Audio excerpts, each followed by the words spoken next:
E assim, é uma área extremamente aberta, né? E tem pouca gente que sabe efetivamente, né? Porque parece, é igual consumidor. Parece que é fácil, mas não é fácil. Não mesmo. Né? A pessoa acha que sabe e não sabe, né? Acho que acontece isso no submundo do crime também, não acontece? Muito. Com certeza.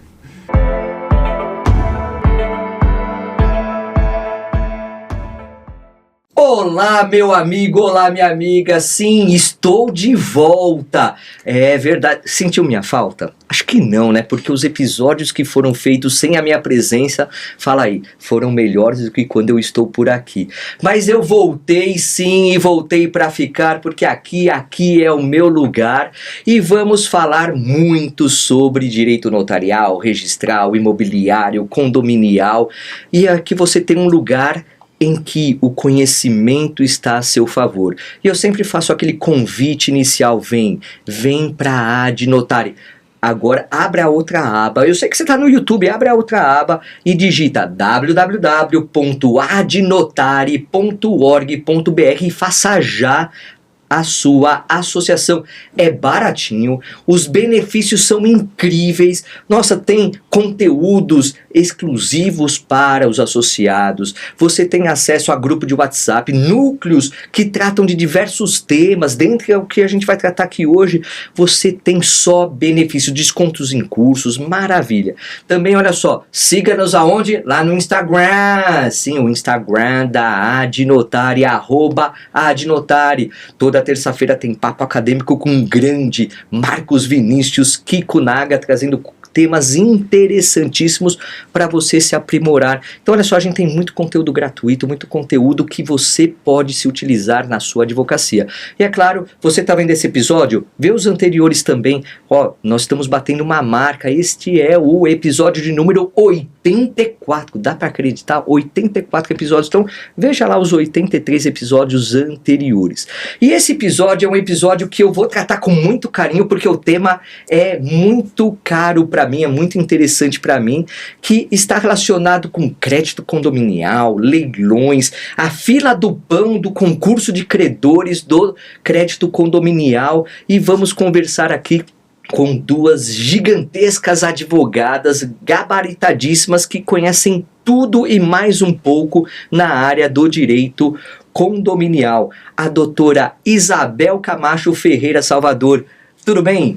Tudo bem, Jorge. Obrigada pela oportunidade, pelo convite. Vamos desbravar aí essa floresta com esses jacarés no dia de hoje. Verdade. Muito, dá um spoiler. Ó, essa água tem que tomar cuidado para mergulhar, não é isso? Tem. Né? Esse rio tem piranha, mas tem jacaré. Vamos ver o que tem aí nessas águas. E ó, a doutora Isabel, ela é advogada, formada pela Unisal, Universidade Salesiano. Ela tem pós-graduação em Direito Imobiliário pela EPD e também é pós-graduanda em Direito Extrajudicial pelo Instituto do Professor Salomão.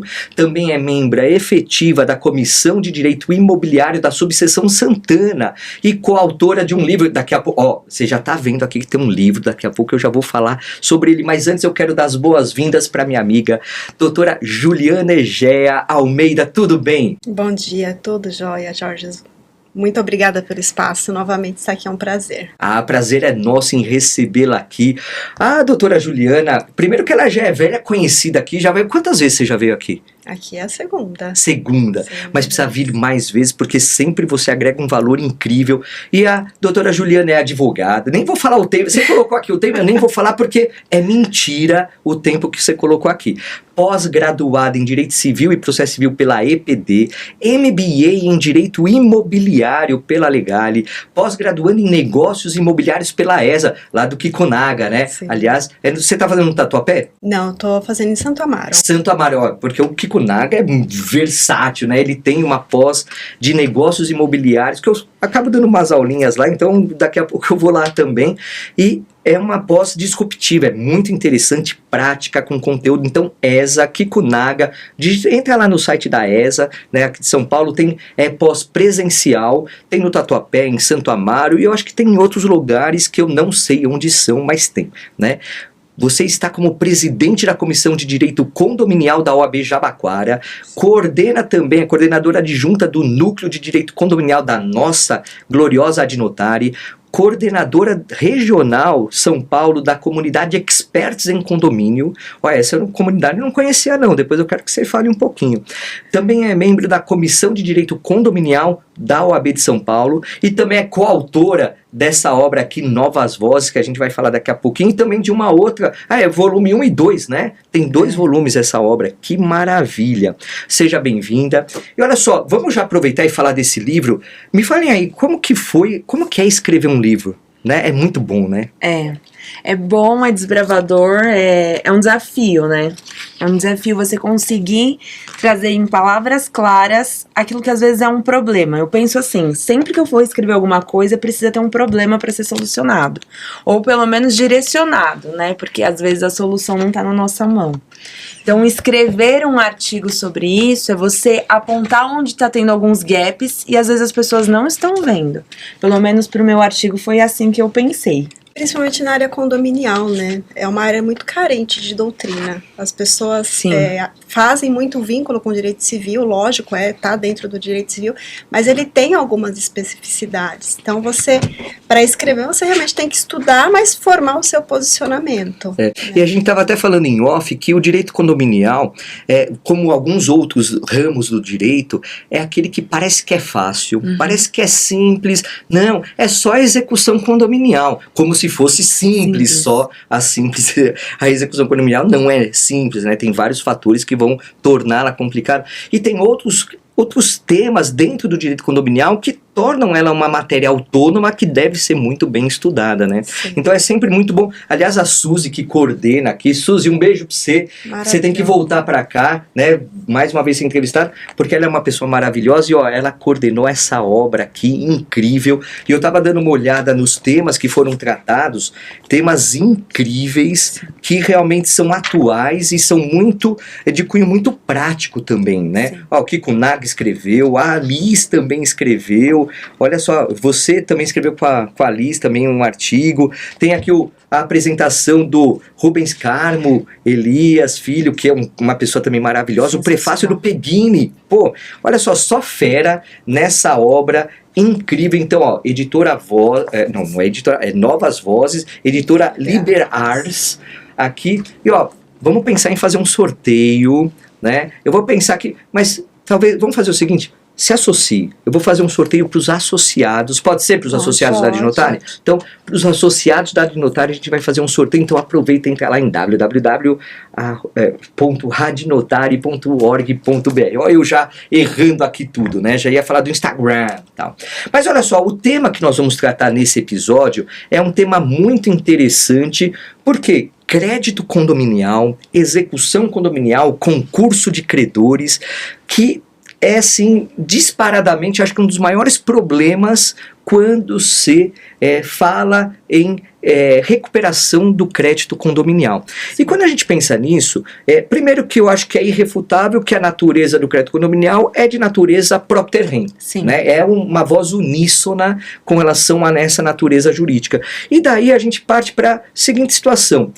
Você fala no teu artigo que você tem, até você começou falando, tem muito jacaré aí e tal, os jacarés de boca aberta, porque muitas vezes o condomínio faz a execução, tá lá, e aí, claro, a garantia do condomínio é muito interessante, porque é o próprio imóvel gerador dos débitos, né? E aí vem os outros credores e falam, beleza, agora o dinheiro é meu, né? Me fala aí, como que você encara essa situação do crédito condominial, esse concurso de credores? Tá. Olha, a questão do crédito condominial, o que eu defendo no artigo é que ele tem uma característica alimentar intrínseca ali nele. E essa característica, ela é oriunda do quê? Do pagamento das pessoas que estão ali a serviço do condomínio, do pagamento dos prestadores de serviço, enfim. Se a gente conseguir entender que o condomínio, ele não é uma pessoa jurídica, ele é um ente anômalo, né? Para quem não sabe, o condomínio não é pessoa jurídica em que pese tenha CNPJ. E isso traz uma diferença já na própria instituição dele. Ele não pode ter lucro, ele tem que exatamente captar os seus gastos e repassar sem ter lucro nenhum. Então, como ele não tem lucro, ele vive sempre no limite. Sabe o brasileiro de hoje em dia que não tem a sua reserva de emergência, né, em que pese o condomínio ainda tem ali o fundo de garantia, mas ele vive no limite, porque de repente alguma coisa aconteceu, usa o fundo e acabou. Para você conseguir angariar outro fundo, outras verbas, é um pouco mais difícil, porque você está lidando com o salário das pessoas que não tem o mesmo aumento, né? Então tem que fazer o rateio extra, né? Rateio extra, exatamente.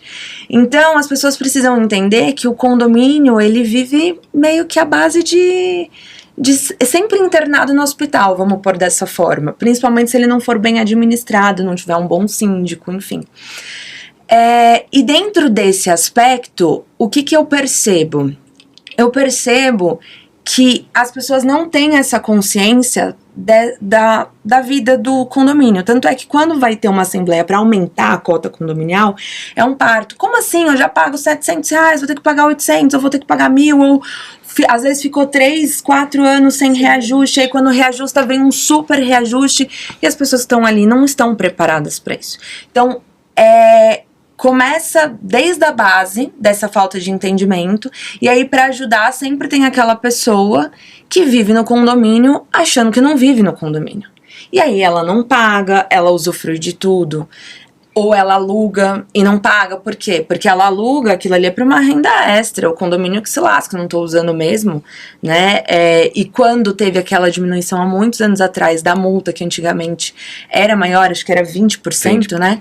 20% para uma redução de 2%, fez com que essa dívida não fosse a prioritária, né? Enfim.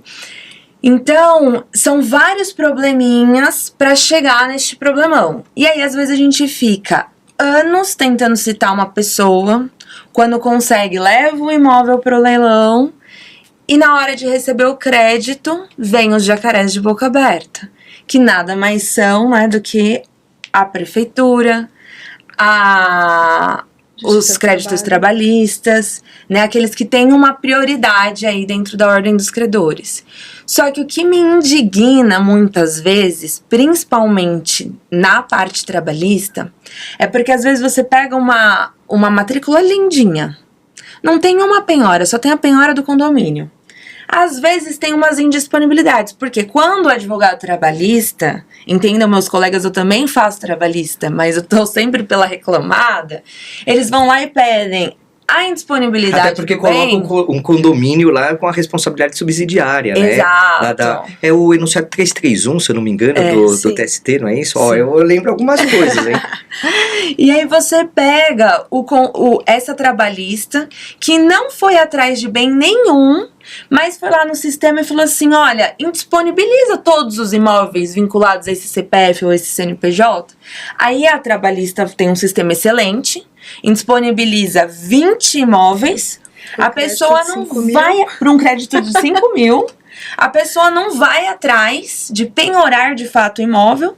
E aí, quando chega o leilão do meu processo do condomínio, os colegas vão lá e juntam o edital no processo da indisponibilidade. É porque assim, ó, eu, leiloeiro público, eu sou obrigado a comunicar o leilão para todos aqueles que têm algum tipo de penhora ou indisponibilidade averbada na matrícula. Sim. A penhora, ela não é obrigatória de ser averbada, só que a indisponibilidade é o que você falou, vai atingir todos os patrimônios daquele CPF, daquele CNPJ, e eu vou colocar no edital do leilão a sua existência, não impede a realização do leilão, Sim. É levantado de forma tranquila, claro que o arrematante arca com todos os custos desse levantamento, só que isso interfere realmente no concurso de credores, Sim. porque eu sou obrigado a comunicar o credor que tem a indisponibilidade a seu favor, então eu peticiono até nos autos do processo, né, e mando carta também para o credor no endereço que eu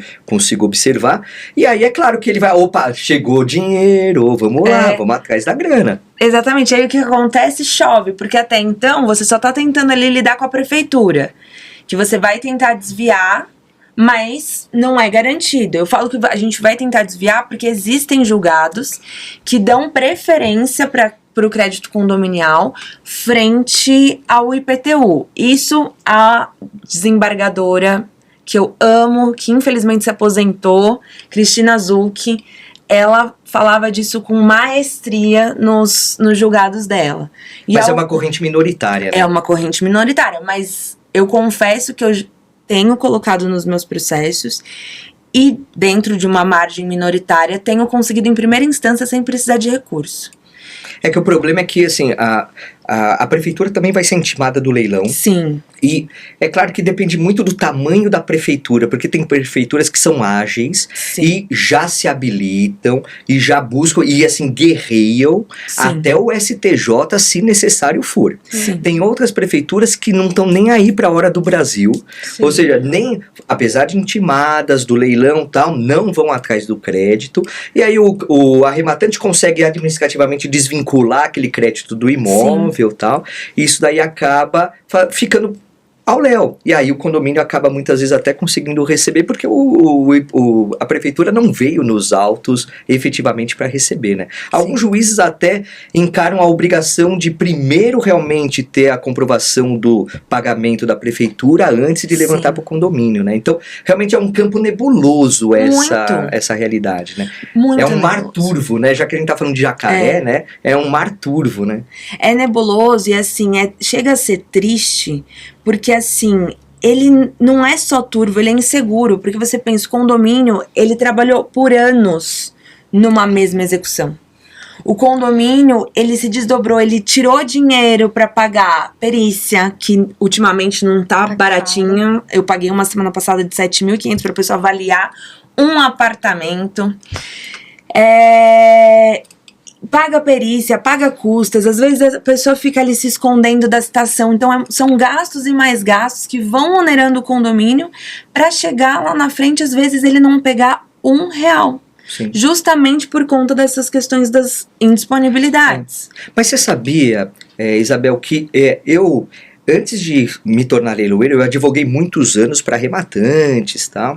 E eu sempre via a execução condominial como uma ótima oportunidade de patrimônio para que seja arrematado. E quando eu me tornei leiloeiro público, você tocou num ponto interessante que é a demora do processo, dificuldade de citação e tal. E eu percebo que o seguinte, a maior responsabilidade sobre essa realidade não é do judiciário. Eu vejo, hoje atuando como auxiliar da justiça, eu vejo que, infelizmente, o condomínio e a própria advocacia contribuem muito para isso. Por quê? Vamos pensar, dificuldade de citação. Os condomínios, eles regularizam o cadastro regularmente dos condôminos?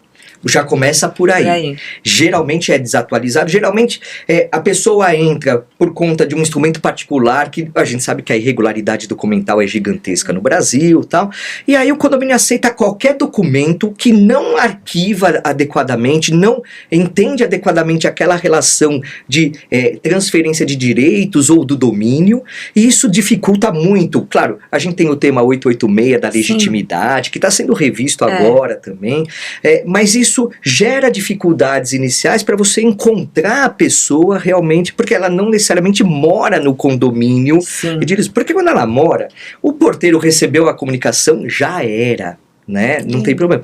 E olha só para você ter uma ideia, teve um caso que eu fui nomeado e eu analiso o processo inteiro, eu chamo de saneamento da execução. E aí eu tirei a certidão da prefeitura, certidão de dados cadastrais para levantar, né, as questões da prefeitura daquele imóvel, e estava lá, espólio de. Opa, se a prefeitura sabe que a pessoa morreu, tem morte aí, né?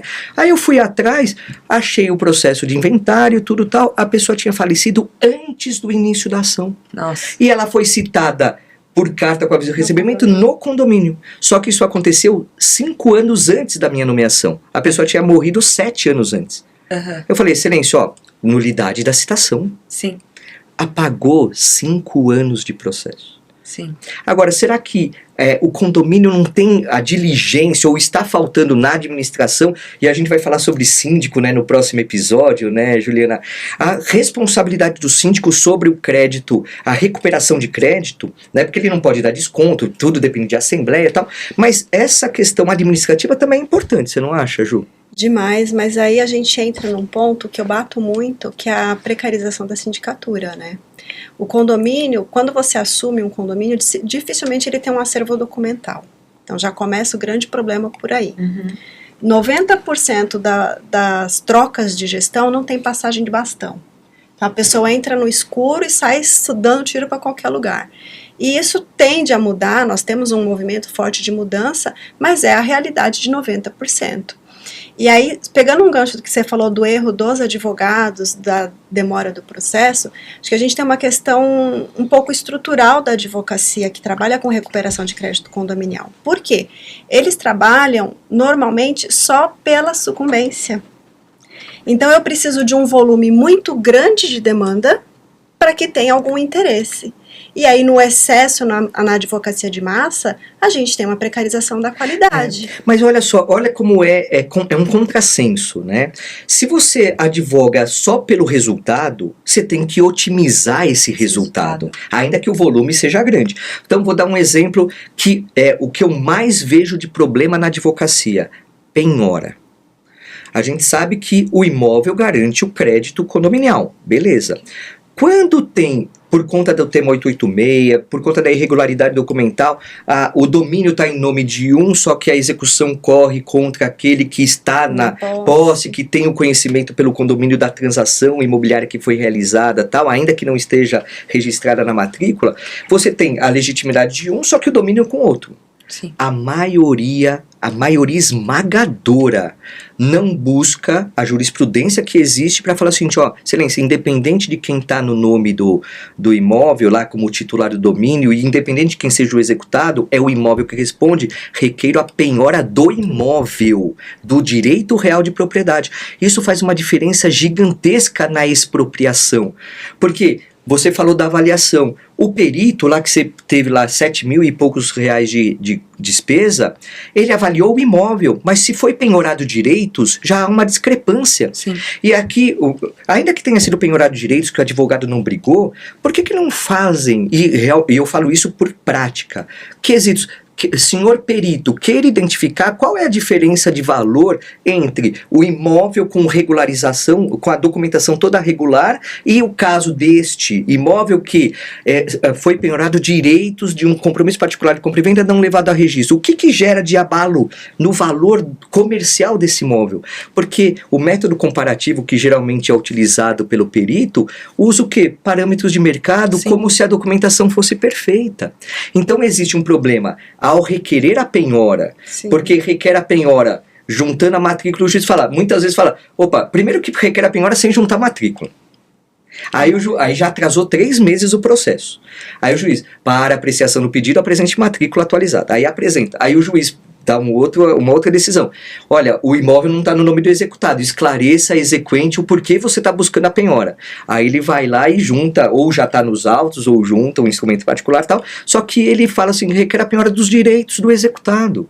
Em vez de ir para a tese já, que é amplamente aceita, de penhora do próprio imóvel.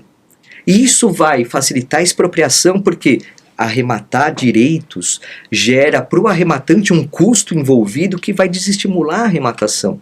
Sim. Já a propriedade, e como aqui a aquisição em leilão é forma derivada de aquisição da propriedade, porque essa é a premissa, né? Uhum. E também uma outra ponta nessa questão da penhora é o recente julgado da segunda sessão do STJ, né, no recurso especial número 1.929.926 de São Paulo, que aparou as arestas de uma contradição entre a terceira e a quarta turma para, no caso de alienação fiduciária em garantia, penhorar o próprio imóvel desde que o credor fiduciário tenha sido citado e não tenha pago a dívida se subrogando no crédito, que é o que vai geralmente acontecer, então abre a porta para penhorar o próprio imóvel.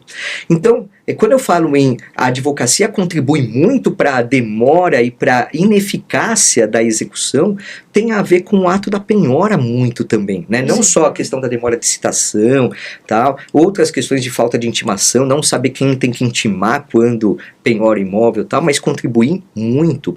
Fora essa questão e aliás, a Adnotari participou como amicus curiae desse julgado da segunda sessão, e a gente defende justamente o que você trouxe, Isabel, Léo, da natureza alimentar. O Kikunaga, que foi fazer a sustentação oral no STJ, defendemos a natureza alimentar porque é um organismo vivo que não tem fins lucrativos, tal, tem uma natureza jurídica sui generis, como alguns defendem, né, mas não é de pessoa jurídica propriamente, tal, apesar do novo Código Civil queira, né, dar contornos, né, para uma questão de personalidade jurídica, mas você acaba tendo o fato de que, olha, se o próprio imóvel não está sendo bem manutenido nas suas áreas comuns, segurança, limpeza e tudo que engloba a administração do condomínio, o valor do imóvel se perde também. Sim.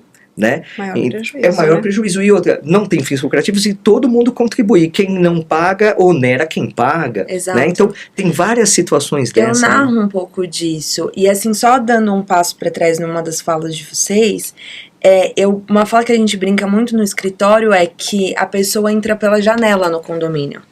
Porque normalmente o condomínio, ele nem pega o documento para entrar. Ah, deixa entrar. E não pega um documento. Isso é um problema sério. Eu tenho vários casos com esse tipo de problema.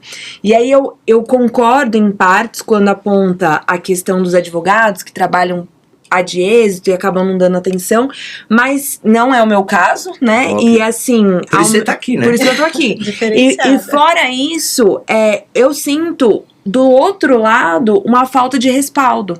Porque eu já tive um caso onde o proprietário, né, ele tava herdando do herdeiro, depois de 50 mil mortes, e ele alugava aquela unidade num super bairro bacana.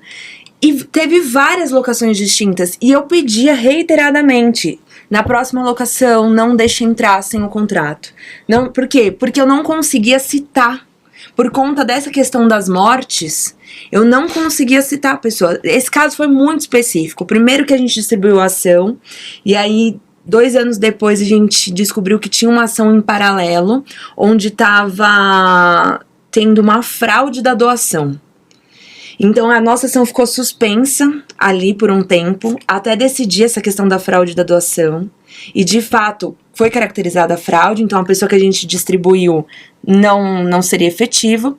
A gente pediu a substituição do polo para a pessoa anterior, que já estava falecida, então já era um espólio. Quem herdou, que era um único herdeiro, morreu, espólio de novo. O único herdeiro desse espólio, menor de idade. Putz.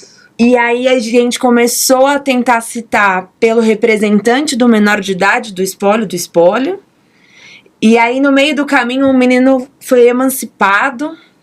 Enfim, um imbróglio. Sim, com certeza. Uma aula de legitimidade passiva. Exatamente. Enquanto isso, o apartamento sendo locado.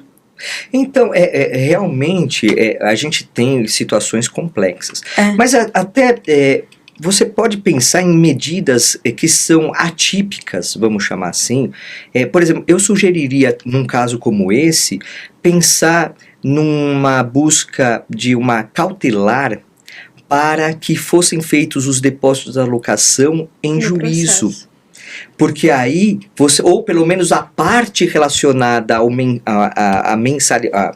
condomínio mensal ordinário, lá que é cobrado, ser depositado nos autos, em depósito em juízo. Porque aí você conseguiria, porque como você tem a notícia da locação, você conseguiria ter aí uma perspectiva de uma garantia de dinheiro, que é a primeira ordem de penhora, que é o mais difícil de conseguir na prática e tal, mas você já chamaria aí, de uma certa forma, você despertaria a pessoa, o do locador, que seria esse herdeiro do herdeiro, a falar assim, bom, então eu preciso me movimentar porque o meu dinheiro está lá bloqueado. Exato. Né? Aí sim, então você conseguiria uma medida cautelar para buscar um cenário diferente. E aí, é claro, a condução da advocacia é despachar esse caso que é diferenciado, falar, excelência, olha só a situação, né? Então, trazer realmente a proximidade, isso eu percebo muito, porque quando eu sou nomeado, eu vejo o processo inteiro, eu vejo essas mazelas, falo, caraca, demorou, e assim, da citação, da petição inicial distribuída até eu ser nomeado, são 5, 6, 7, 8, 10 anos, e eu falo, por que aconteceu isso? Aí você vai ver, tem problemas de citação? Tem, e muitas vezes por conta da parte administrativa do condomínio edilício, que é mal gerido, ou essas substituições de síndico, como você bem colocou, que são desconectadas uma das outras, não tem uma continuidade administrativa, uma profissionalização, né, nessa sindicância. Então, tudo isso interfere, né? Posso colocar uma pitada? Claro, manda. Acho que entra um outro fator, a falta de um advogado de estimação, né? A gente brinca que tem os profissionais, porque 90%, lógico que não é a advocacia que a gente entrega, senão nós não seríamos especialistas em direito condominial, mas trabalha só no escritório. A maioria dos advogados não visita o condomínio, não conhece... Não sabe a realidade. Não sabe a realidade. E quando você tem um contato mais próximo com aquele síndico, não só com a administradora, quando você visita aquele condomínio, você frequenta uma assembleia e você tem o conhecimento, o feeling daquele ambiente, você consegue ter essas medidas de penhorar um aluguel, ainda que seja para o pagamento da cota corrente, você consegue ter medidas que são específicas para aquela coletividade. Então, aí entra o papel do advogado especialista na área. Né? E ver também um horizonte aberto. Por exemplo, vocês falaram muito bem, geralmente o advogado só busca a contratação pela participação no êxito, né? Que os honorários eles vão vir do êxito. Mas por que você, quando for contratado, e eu creio que vocês façam isso, chega para o condomínio e fala assim, deixa eu fazer um diagnóstico da sua administração, fala assim, olha, deixa eu ver os cadastros, então, vamos levantar, e vai gerar custo, pega a visualização da matrícula das unidades, verifica, bom, quem está lá, o boleto está saindo no nome da pessoa que está lá como proprietário. Exato. Mas se não está, por que não está saindo? Mas porque em algum momento na década de 80, 90, 2000 e tralalá, tal, vocês têm um documento? Não tem. Então, vamos pedir uma regularização de cadastro, e aí a pessoa, ainda que adimplente, ela vai ter aquela abertura maior para regularizar o cadastro, mas ela pode se tornar inadimplente, não por culpa, não por um desejo de não vou pagar porque é só 2% de multa, eu vou preferir pagar o cartão de crédito que os juros são maiores, né? Escolhe, porque tem gente que escolhe dívida para pagar, e aí, é claro, a situação financeira do país, perde emprego, tem várias questões. Variáveis. E é claro que tem aquele que, não, eu vou explorar mesmo, porque o condomínio não pode impedir o acesso, não pode cortar a água, né? Muito embora vocês já devem ter visto casos disso. Né? Então, assim, o condômino inadimplente, ele está muito protegido por conta de... A única saída é buscar a cobrança judicial através da execução condominial. Né? Então, para ele é muito confortável essa posição. Né? Exatamente. E aí entra dentro desse quesito do tema da questão da manutenção. Isso tudo é manutenção. Sim. Então, se a gente não entende que o condomínio ele precisa ter uma boa manutenção, se a cota condominial ela é paga de forma, né, certinha, está contribuindo para a manutenção, um dos pontos que eu alego também nesse artigo é se o condomínio está em atraso, eu perco até mesmo a função social. E isso impacta todo o empreendimento, é o que eu tento trazer. Porque assim, nós somos obrigados a ter uma função social, né, os imóveis, e se não é cumprida, a prefeitura pode até expropriar. Só que uma unidade que ela não cumpre a parte dela, ela está protegida pelos demais que fazem, mas ela não está cumprindo a parte dela. Porque eu já cheguei a pegar um caso de um condomínio comercial no centro, onde tinham... no centro de São Paulo. No centro de São Paulo, isso. Sei lá, 20 unidades de uma empresa. E essa empresa entrou em recuperação judicial, pagou a cota condominial? Não. O condomínio até tentou ali, nada. O que começou a acontecer? As outras unidades que não estavam mais aguentando fazer rateio, começaram a renunciar à propriedade. Olha o problema. Sim.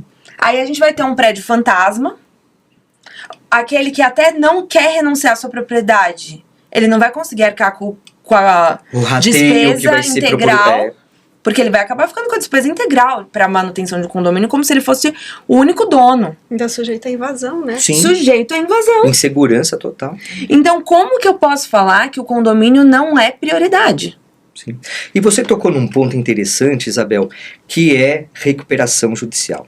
nós estamos agora com essa temática no STJ, Sim, né? medo. Então, sim, a segunda sessão do STJ está debatendo essa questão, até saiu recentemente o voto do relator, ministro Cueva, né, sobre essa temática. E assim, primeiro vamos fazer uma separação de tratamento entre falência e recuperação judicial.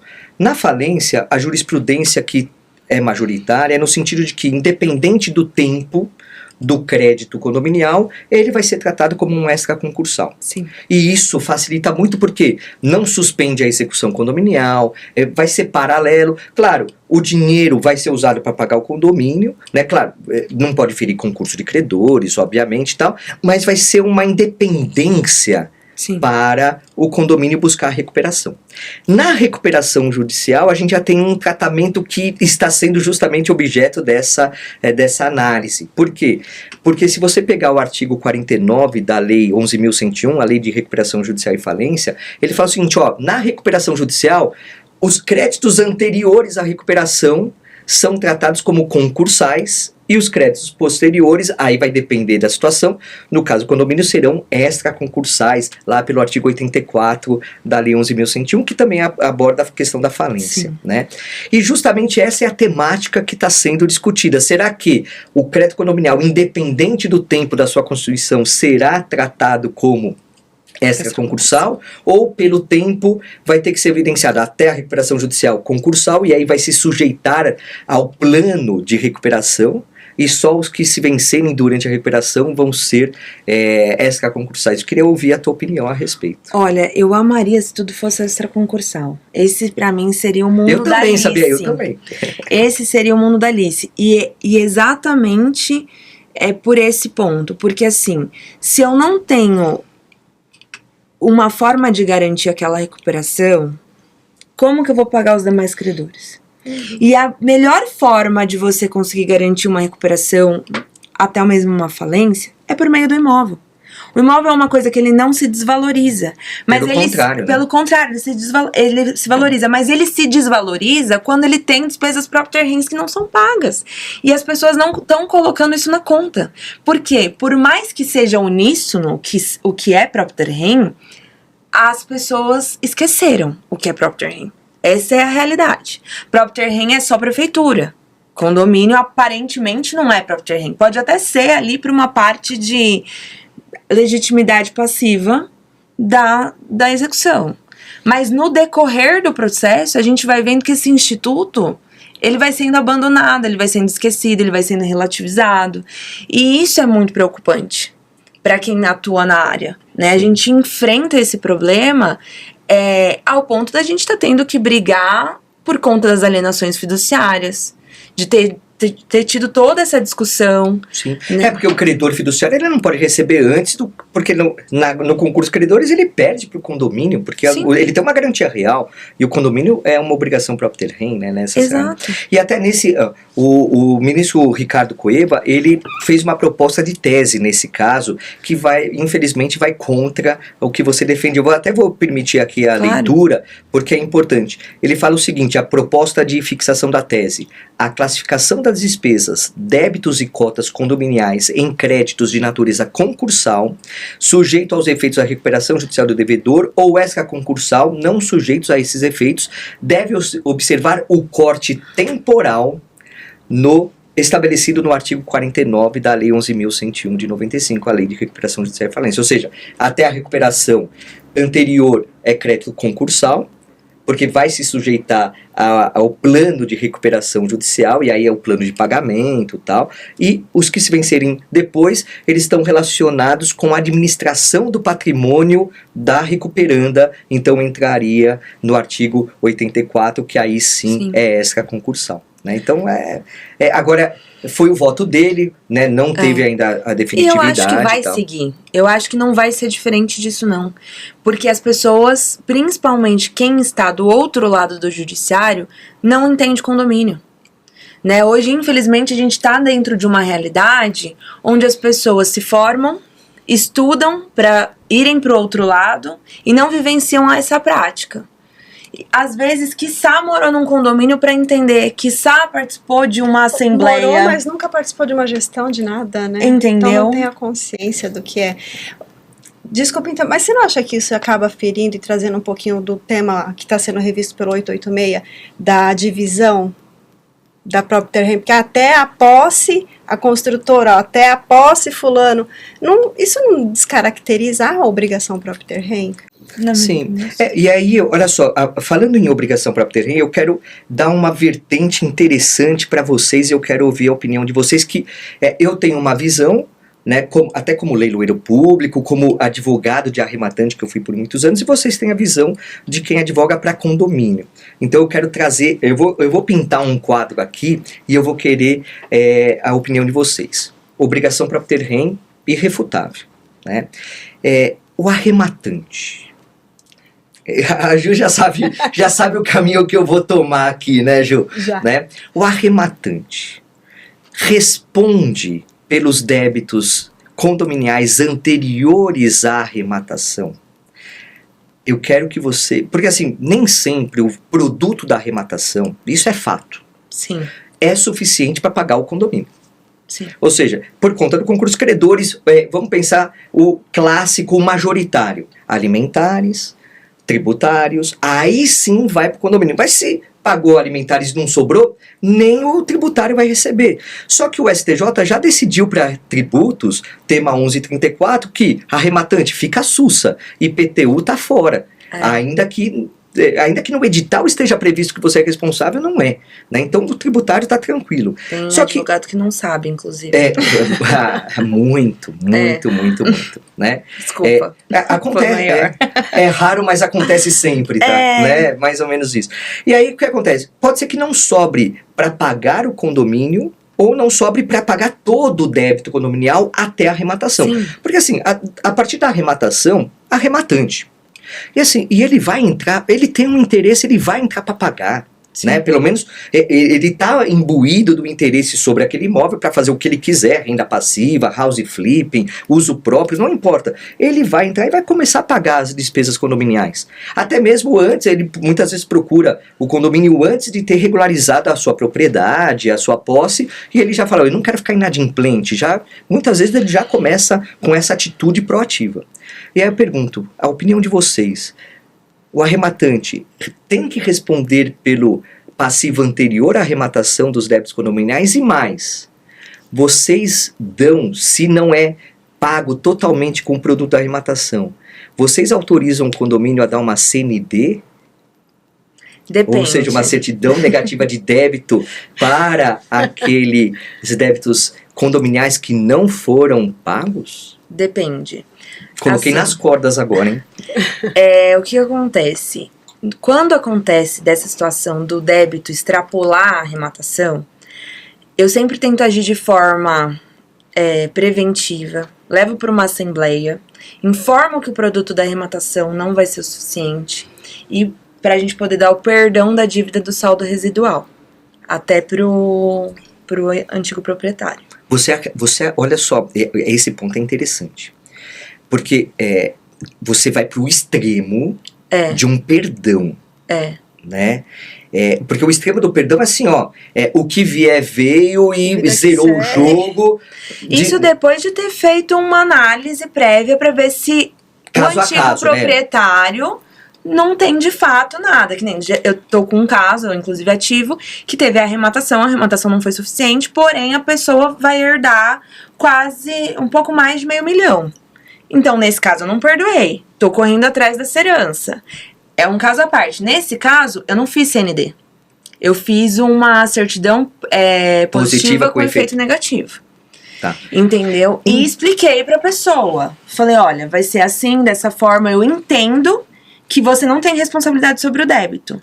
Mas a coisa ainda aqui existe. Então, mas aí, Isabel, vamos pensar o seguinte. Vocês advogam na área imobiliária. Aí vem o Capobianco e fala o seguinte, quero comprar esse imóvel do arrematante. Um dos documentos que ele vai exigir quero a certidão negativa de débitos. O arrematante está protegido pelo que está Sim. no edital do leilão, tudo. E você bem falou, arrematante, fica tranquilo, você não deve. Sim. Aí o Capobrinco vai pedir a certidão, o advogado dele vai analisar isso, ele é advogado, ele vai analisar isso, aquilo tudo, e vai falar assim, certidão positiva com efeitos de negativa? Peraí, não gera uma insegurança, posso ter problemas? E outra, se você caracteriza que o arrematante não tem responsabilidade, os sucessores desse arrematante também não têm responsabilidade. Sim. Então, eu defendo que descaracterizou a obrigação propter rem para uma obrigação pessoal. Sim. Do antigo proprietário ou do executado, e aí, claro, guardadas as questões próprias do tema 886, ainda não revisto, tal, tudo. Então, se você eventualmente, e aí eu acho que é um risco muito grande para o condomínio, mesmo numa certidão positiva com efeitos negativos, porque isso vai engessar de uma certa maneira o imóvel para futuras negociações que podem vir a acontecer e que certamente virão a acontecer por uma insegurança quanto a eventuais adquirentes. Isso pode gerar uma responsabilidade civil com indenizatória, porque se o arrematante perdeu um negócio com o Capobianco, um negócio excelente, que ele arrematou para investir realmente na arrematação, fazer o house flipping, reforma e vende, o tempo para ele de negociação é muito importante, ele está perdendo dinheiro, ele pode ingressar com uma ação indenizatória contra o condomínio. E aí a massa condominial toda vai ser responsável. Então, aqui são temas. É que assim. É que, por exemplo, nesse mesmo caso, o leiloeiro ele juntou a ata da Assembleia, onde constou, porque assim, o edital constou que o arrematante teria a responsabilidade posterior, nesse caso específico. Dos débitos anteriores. Dos débitos anteriores. O que eu acho um absurdo um edital constar isso, porque você tá fazendo um leilão que não vai ter efeito. Mas aí eu vou te falar o seguinte, aí eu vou falar como leiloeiro, né? Aí é o meu lugar de fala. Tem juízes que falam o seguinte, só pode estar no edital o que está na minha decisão. Sim. E tem juízes que nessa decisão, e falam isso expressamente, não falam o seguinte, tem uma frase que é muito recorrente, o arrematante será responsável pelos débitos que recaem sobre o bem, exceto os débitos tributários à luz do artigo 130, parágrafo 1 do CTN, ponto. Se o juiz fala, leiloeiro, você não pode pôr nada além do que está na minha decisão, eu não posso colocar o 908, parágrafo 1º, que é o que justamente fala da subrogação da obrigação propter rem condominial. Mas para você ver como o propter rem ele é relativizado, só lembram da prefeitura nessa hora. Então, mas por quê? Porque está consolidado. Mas aí é que tá. Aí, o que acontece? Por isso que quando o advogado vai me indicar, eu mando para ele uma minuta falando o seguinte, você vai requerer o 908, você vai requerer o tema 1134, você vai requerer os 50% para ampliar a disputa, porque quanto menos o valor mais disputa gera, isso daí gera um valor agregado maior, tal. Sim. Então, você já vai solicitar isso. Só que o que acontece? O advogado vai lá, o juiz muitas vezes tem uma decisão padrão para essa. Ele embargou de declaração? Não. Aí eu não tenho legitimidade para requerer, para recorrer, nada. Então eu sou obrigado a fazer o leilão. Aí no resultado do leilão eu falo, excelência, olha, o leilão foi negativo porque olha só os débitos condominiais. Não vai vender. Tá? E eu entendo que nem a Assembleia é obrigatória. Ainda que o condomínio não queira, a lei estabelece a subrogação no 908, parágrafo 1º. Né? E aí eu falo, excelência, não vai vender. Aí o juiz fala, manifeste o condomínio. E o condomínio fala, quero a renovação do leilão. E não observa que o principal aspecto do leilão ser negativo é realmente o impagável. É impagável. Aí você prefere estancar a hemorragia. Eu brinco que é uma estancar a hemorragia. Você prefere estancar a hemorragia com alguém vindo e pagando a partir de agora ou eventualmente nunca recebendo e ficar essa avalanche de débitos? Avalanche. Né? Não, é delicado. Então, nesse caso específico, constou isso. Aí a gente levou para a Assembleia para falar que o condomínio não cobraria do arrematante. Juntamos no processo, o leiloeiro juntou no site, o arrematante de forma super, assim, diligente e extra cautelosa, ainda fez uma ata notarial do site para constar que a ata de assembleia estava lá falando disso. E aí a gente fez essa... Mas é que se tem ata da Assembleia vai ser levada a registro, né? Ele foi extremamente cauteloso. E outra, existe o chamado efeito extensivo do edital do leilão. Sim. Tá? O que é esse efeito extensivo? Tudo que está no site do leiloeiro, ele soma com o edital. Sim. Porque o edital é uma fotografia de um momento. Então, essa Assembleia foi posterior ao edital do leilão, não foi? Sim. Então, assim, é impossível eu refazer o edital do leilão, porque ele já foi aprovado, tem datas, tem tudo isso. Sim. Então, eu, leiloeiro, vou colocar a notícia dessa Assembleia e todos os interessados vão ter lá o acesso e se me ligarem e falar, tem Assembleia. Você tá...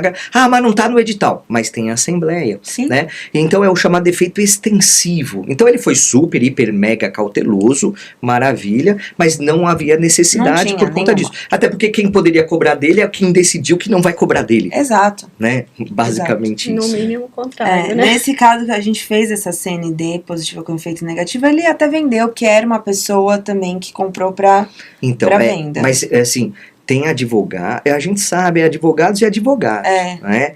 Que ao ler uma CND, uma certidão positiva com efeito negativo, vai falar, o gato subiu no telhado, né? Você pode e tal. E aí vai falar, não pode. Não autorizo você a comprar. Se você quiser comprar é por tua conta e risco, mas eu, advogado, não vou autorizar.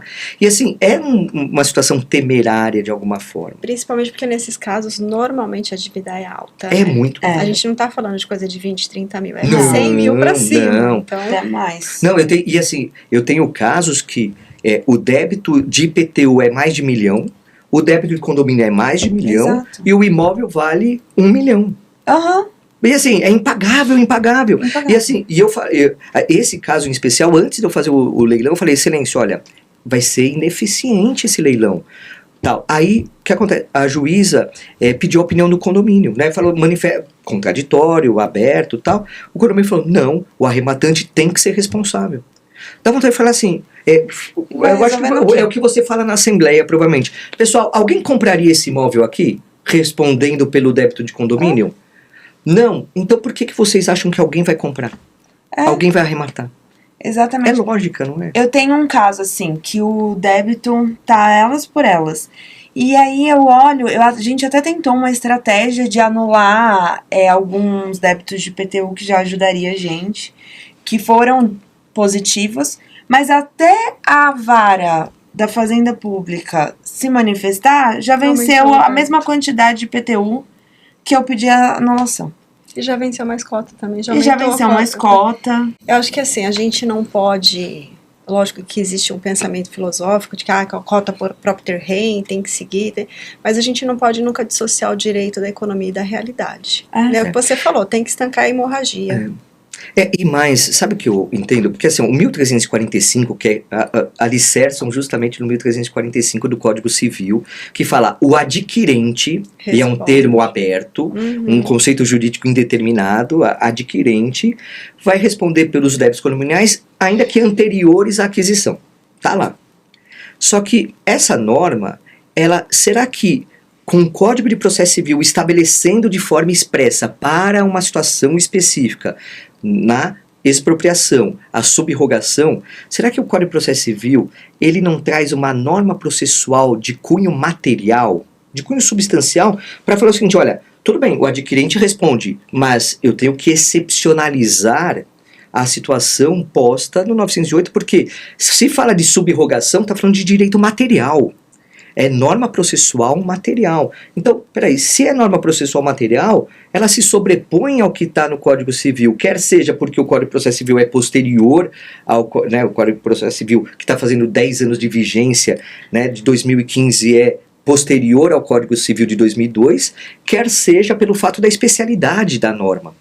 Né? Então, fundamentalmente, a gente tem essa realidade de argumentar realmente que tem a subrogação independente do 1345, que é onde... porque assim, eu já conversei com muito advogado de condomínio que fala, não, o arrematante tem que pagar sim. Não adianta. Não faz sentido. Assim, no artigo, além dessa questão da Property Rem, eu tento lançar uma nova nomenclatura, DEPC, que é o diferenciado, essencial, privilegiado e coletivo. Que é porque o próprio Terren fica nessa questão da coisa. Eu vi que isso daí é até o tema do teu artigo. E eu falei assim, eu olhei aqui e falei assim, ó o artigo que você escreveu. O crédito condominial é diferenciado, essencial, privilegiado e coletivo. Aí, entre aspas, DEPC aos demais. Aí eu falei, o que é esse DEPC? Eu tô tentando lançar, já que o povo não tá vendo o próprio Terren, vamos tentar a DEPC aí. Já que o brasileiro gosta de sigla. Já que o brasileiro gosta de sigla, ESG, que a Suzy acho que deve ter falado sobre, né? Sim. Enfim. Vamos tentar lançar pra ver se desperta a curiosidade de entender como assim DEPC.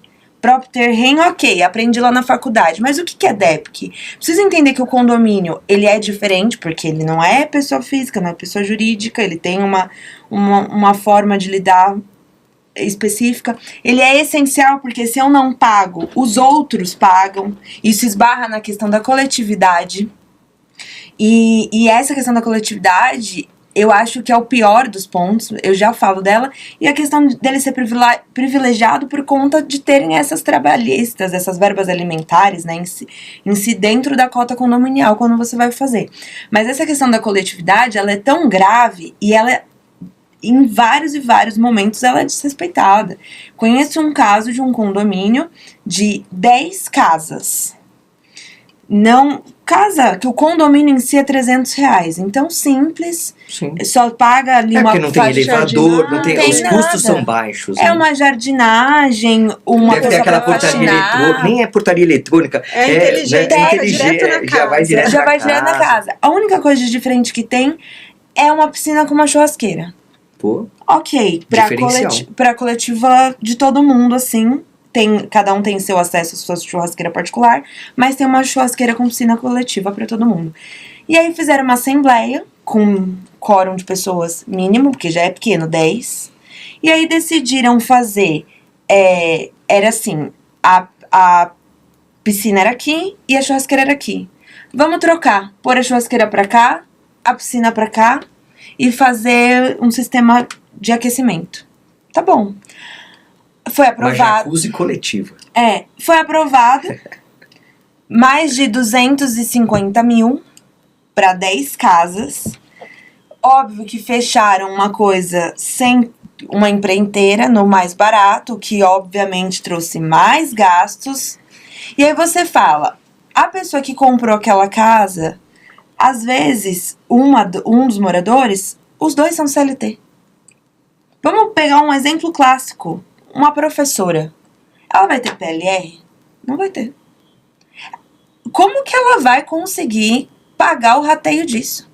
Então, essa questão da coletividade, aí isso gera uma inadimplência, pode gerar a necessidade da pessoa vender aquela casa. E ninguém vai comprar, porque a gente sabe que um dos fatores de compra é... Qual é o valor do condomínio mesmo? Exato. Não é? Desestimula, né? Desestimula, porque isso daí interfere na valorização do imóvel. Mas eu já fiquei pensando no quórum, isso é obra útil, não é obra necessária, quórum qualificado. Pois é. Não, é voluptuária, não é não? É que... Acho que não... Eu acho que é voluptuária. É mero recreio ou deleite. Eu iria pro voluptuária, que aí o quórum é até maior ainda. Porque realmente, se você pensar aquecimento da piscina, pô, dá pra entrar na piscina que não é aquecida. Depende. Onde que é esse condomínio? Em São Paulo? Em São Paulo dá. A piscina do meu prédio sem aquecimento, ela chega a 17 graus na água. Não dá pra entrar. Não, mas detalhe, tem um elefante branco lá. Ninguém vai. Detalhe, o projeto constou aquecimento. Teve aquecimento? Não. Devia ter. Mas aí é direito do consumidor, né? Aí tem que ir atrás da empresa e tal. Não, ia ficar mais caro. Ia ficar mais caro porque foi feito... Mas naquela foi forma mais readequado. Foi aprovado, mas foi readequado o projeto. Então, você vê, nesse caso, mudar de lugar tal, para mim é voluptuária. Até o aquecimento para mim é voluptuário, né? Ainda, se você pegasse, por exemplo, uma cidade, Campos do Jordão, talvez aí você pense, né, Serras Gaúchas, aí você talvez pense, né, Bariloche, né, vamos para outro país até, vamos pro extremo. Né?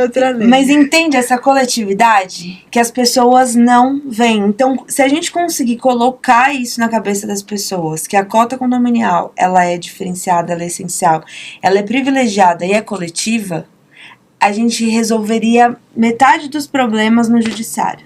Com certeza. Eu acho que além da coletividade, é gestão, né? Tem que Sim. ter uma sucessão de erros de gestão. Que... Não, é porque, infelizmente, essa é a realidade de muito condomínio no Brasil.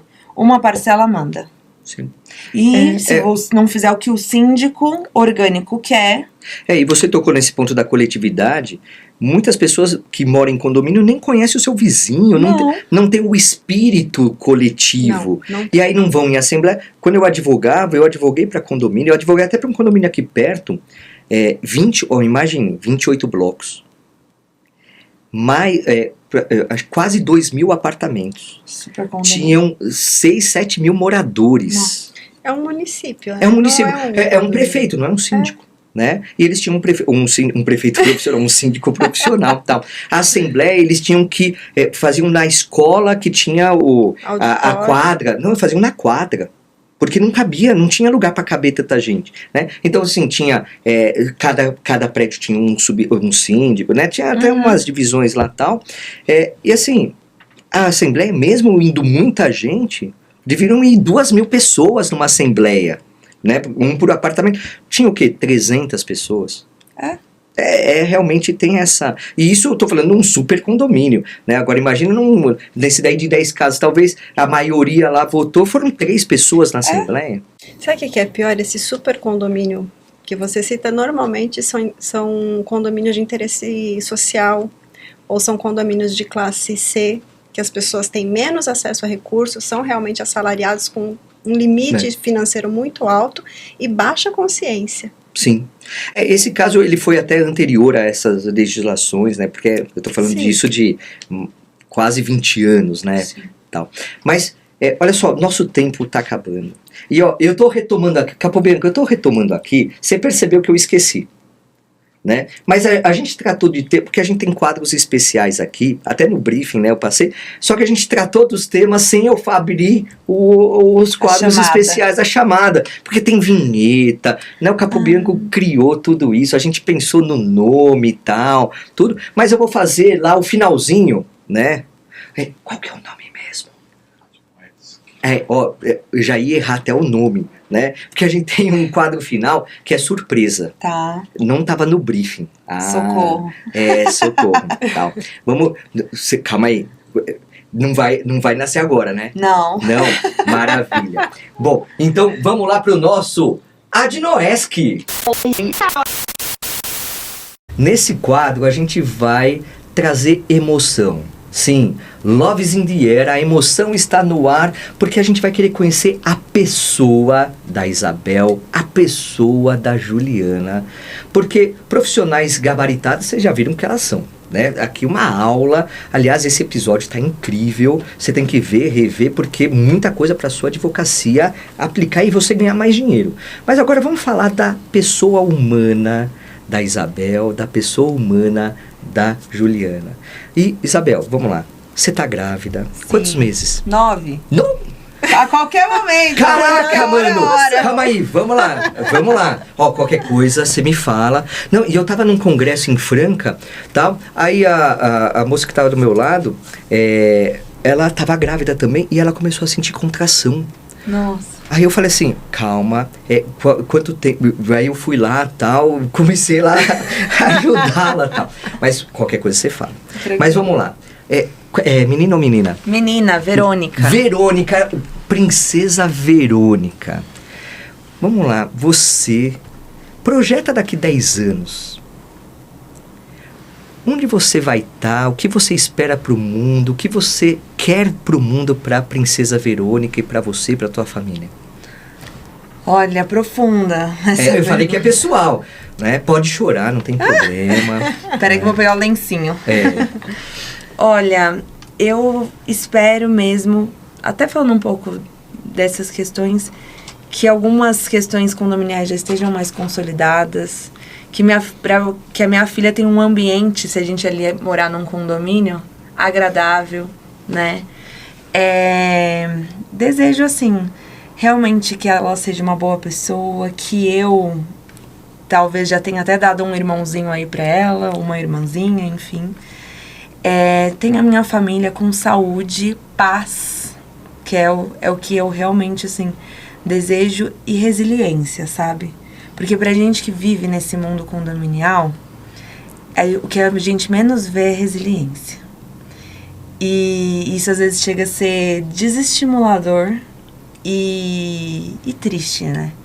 Então, eu desejo realmente, assim, que seja uma sociedade que ajude mais, que utilize o tema da SUS e do ESG, né? Pensando no ambiente como um todo, tendo um ambiente calmo, feliz e com muito Deus, né? Particularmente, pra mim, eu acho que se a gente tem Deus, assim, ele vai guiando, ele não tem como dar errado. Ele fez a diferença na minha vida, porque no mundo de hoje, você querer ter filho, só sendo louco. Então, você tem que acreditar muito na providência de Deus, na providência de que você vai ter um emocional bom e que a providência chega. Com certeza. E olha só, nós tivemos episódios especiais aqui em comemoração ao Mês das Mulheres, e eu, ainda que eu não tenha apresentado, porque não era o meu lugar de fala, tal, e fui muito bem substituído, a Suelen e a Andréa, que deram um show, tal, beijão pra vocês, Suelen e Andréa, e todas que participaram aqui. Eu estava aqui em todas as gravações, né? E o que eu percebi, assim, claro, eu sou homem, eu vivi uma outra realidade, eu não tenho irmã, eu tenho 2 irmãos, tal. E todos os relatos que trouxeram aqui, e você vai ter a Verônica, eu sou pai da Sofia, de 14 anos, tal, evidencia o quanto ainda a sociedade discriminatória, violenta com relação às mulheres. Isso assim, um absurdo pensar que em 2026 a gente ainda esteja num patamar desse. De sujeição da mulher, que muitas vezes ela se coloca também porque ela foi criada, né? A gente sabe que é cultural, né? É um machismo estrutural que nós temos, mas o ser humano não é tratado como deve ser. E não é homem ou mulher, é ser humano. Independente até da convicção quer seja religiosa, quer seja orientação sexual, não importa. É um ser humano que tem que ser tratado. Então, eu acho que isso casa muito bem com o que você trouxe, além de tudo que você trouxe, para as mulheres terem um ambiente muito mais seguro, muito mais acolhedor, muito mais compreensivo, responsável, de igualdades. Né? Porque vocês, eu dou aula há 25 anos, e eu sempre vi muito mais mulheres do que homens na sala de aula como alunos, isso daí é notório, tal. Vocês só não dominam porque não deixam efetivamente, porque tem essa violência, tudo, porque vocês têm tudo para dominar o mundo, né? Então, e Ju, deixa eu perguntar para você, você não vai escapar, Já pensei que estava acabando o tempo. Já tá estourado o tempo, mas eu não posso deixar, e eu não vou fazer a mesma pergunta. Já estava articulando a resposta. Mas é por isso. Por isso, você acha que aí eu já... não, se ele me perguntar isso, eu já sei, né, tal. Mas eu quero que você olhe para trás. Para a Juliana da faculdade, com aqueles anseios, que não sabia ainda como seria a profissão, porque a gente tem perspectivas diferentes na faculdade, né? A gente não sabe exatamente, na prática a teoria é outra, né? A gente não sabe, a faculdade não prepara para a vida da advocacia, não prepara mesmo. Você olhando para a Juliana, dos bancos acadêmicos lá, para se formar, o que você falaria para ela de conselho que reverberaria para hoje? Aí você pegou pesado, já tá... É a minha função aqui, é a minha função. Você falou dos 10 anos do filho, eu já fiquei pensando que meu filho caçula tem 10 anos. Olha, a gente já faz todo já ia ser avó já daqui 10 anos? Não, pelo amor de Deus. Vai que... Não, vai fazer faculdade, vai estudar. Calma. Mas acho que o que eu falaria para Juliana de 10 anos atrás é escolha bem suas companhias. Tudo bem que há 10 anos atrás já era formada, mas lá na faculdade, as companhias, o que você vai colocar no teu caminho. Porque a gente faz escolhas o tempo todo. E algumas escolhas podem nos levar a bons caminhos, às vezes um pequeno centímetro que você desvia te leva para outro lugar. E as companhias, as influências te ajudam a trilhar um caminho mais leve, né? E deixar boas marcas por onde você passa. Então, assim, é um conceito que eu tenho de vida. Eu falo para os meus filhos, a gente tem que deixar boas marcas, deixar sempre portas abertas e vir nesse mundo para fazer a diferença. Não dá para vir só para produzir lixo. A gente tem que fazer diferença na vida das pessoas. Sim. A vida é cheia de bifurcações e de entroncamentos. Exato. Entroncamentos que vão unir pessoas para um sentido e bifurcações que você precisa fazer, eventualmente, caminhos diferentes de outras escolhas que você tem, né? Isso daí é muito importante porque cada escolha é uma renúncia. Uhum. Mas cada escolha também é uma oportunidade. Exatamente. Que às vezes a gente não projeta, né? Por exemplo, vocês entraram numa área condominial. Será que foi planejado entrar na área condominial? Você estava contando até um pouco antes a tua história, né? Que foi meio por uma abraçada, né? Eu caí no ramo dos leilões por conta de um cliente que eu advogava na área de consumidor e condominial um pouquinho e tal, mas, então a gente tem caminhos que às vezes não são planejados, não por nós, né? Uhum. Provavelmente por Deus que está planejando, que Ele sabe de todas as coisas e tal, antes de nós, e ainda que a gente não concorde, né? Sim. Muitas vezes. Então, realmente, mas eu quero dizer para vocês que você, Isabel, eu conheci hoje, a Ju eu já conheço há um pouquinho mais de tempo. Vocês são mulheres maravilhosas, competentíssimas, incríveis. E eu tenho certeza que Verônica estará muito bem amparada. Não conheço o seu marido, mas você com certeza será uma excepcional mãe, à beira de ser mãe já aí. Sim. Ju, eu tenho certeza que você também é uma ótima mãe. Não conheço o pai dos seus filhos também, que deve ser uma pessoa incrível, porque você não estaria caminhando junto com uma pessoa que não fosse tão incrível quanto você. Então, eu estou muito feliz e agradeço muito por vocês estarem aqui hoje comigo. E eu vou pedir para vocês ficarem para uma gravação já, se você puder ficar. Sim. Já a gente vai gravar um outro episódio aqui, tal. E esse foi o nosso Adnocast. Obrigado. Palavras finais, por favor. Queria agradecer mesmo, agradecer o espaço, agradecer essa possibilidade de discutir esse tema que eu gosto muito e que é delicado, e agradecer que a gente está mesmo estudando, se debruçando para fazer uma advocacia melhor, né? Não são só os filósofos lá de trás, os livros que são indicados na faculdade, mas cada um aqui coopera para que o direito cresça. Principalmente nessa área, né? Que a prática e a vivência é tão diferencial. Agradecer aos Jorge, a Isabel pela presença, a Adnotari por esse espaço.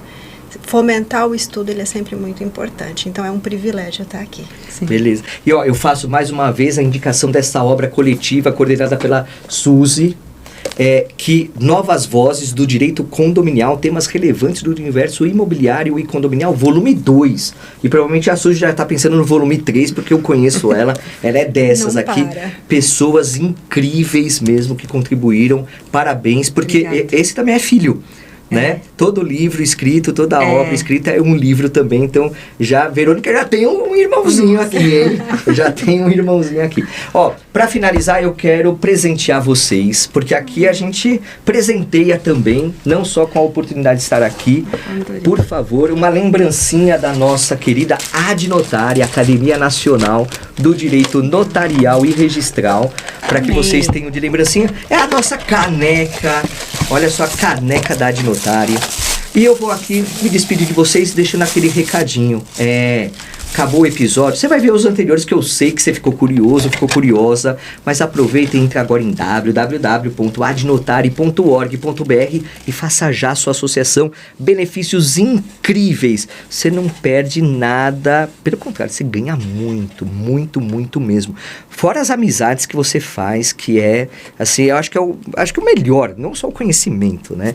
E também siga-nos no nosso Instagram, no Instagram da Adnotari, @Adnotari. Toda terça-feira de manhã tem papo acadêmico com o grande Marcos Vinícius Kikunaga. É isso aí, eu sou George Alexandre Riz e tive o prazer de estar aqui com vocês. É isso aí, meu amigo, é isso aí, minha amiga. Bora lá, bora que dá. Abraço, até mais.